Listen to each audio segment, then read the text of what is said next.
Hi, it's Aunt Hillary with another thing from Rad Women.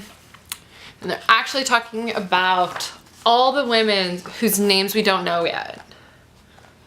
This is for the women we haven't learned about yet, and for the women whose stories we'll never read.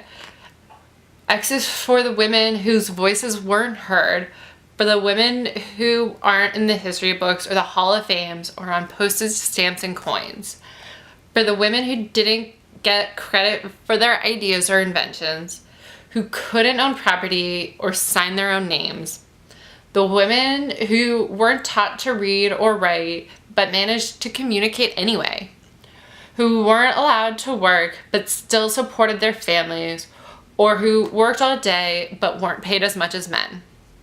X is for the radical histories that didn't get recorded. X is for our mothers, our matriarchs, and our ancestors, the nurses and neighbors and aunties and teachers, the women who made huge changes, and the women who made dinner.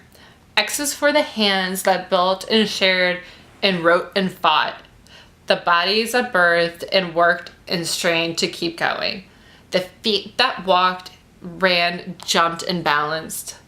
X is for all that's happening now and all that is still to come. X is for the women in homes and offices and fields and labs and classrooms who invented, transformed, build, and create. X is for all the women we don't know the past, but X is also for the future. X marks the spot where we stand today. What will you do to make the world rad?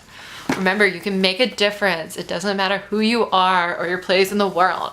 Always speak up and stand up and speak out and fight for what's right. It doesn't matter if you're first or alone. Do what you know. And remember that I will always love you and support you.